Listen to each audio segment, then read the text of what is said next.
let's run through some stuff related to Venezuela as quick as we can here, and again, we'll get to your questions before too long if you want in the conversation and you're here on the platform. Raise your hand. The briefing on the Hill tonight, Larry.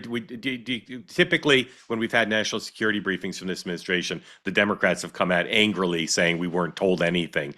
Do you expect that this will happen with this one? Yes, I think we already saw hints of that over the weekend with Democrat leaders coming out and saying that, and it's because all they know how to do, as we've said often, is oppose Trump, even when they're on the record supporting this kind of action because Trump's doing it. They got to oppose it. But you think let me see, will this be more about what happened over the weekend, or will it be more about the future operation? Do you think?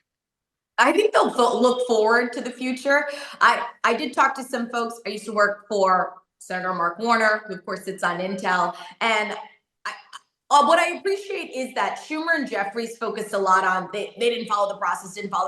I appreciate that a majority of congressional Democrats have moved past the process, right? Because we now understand that the president is not one that follows process. He doesn't care about congressional authority. So hopefully everybody will look at the tea leaves and say, okay, how can we maximize the conversation here and focus on what it looks like moving forward? But I mean, I have to agree with some of the criticisms from people like Senator Mark Warner, who again was vice chair to Senator Rubio on Intel. Rubio knows how this goes. Rubio knows how official it is when the Senate is actually informed. So it is a little disappointing that, Secretary of State Mark Rubio.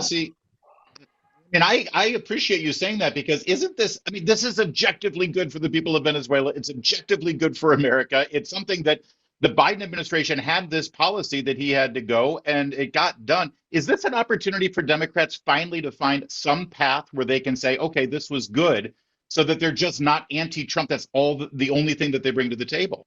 I think people on the far left are going to take down the Palestinian flag and start waving the Venezuelan one. Boy. I'm not surprised by the Rashida Tlaibs that have come out and all of a sudden kind of repainting. By the way, calling him President Maduro is something else. I will say the delineation for me here is, okay, great, you got the dictator out. I don't think I signed up for our president to run another country. And so I think that'll be where we get.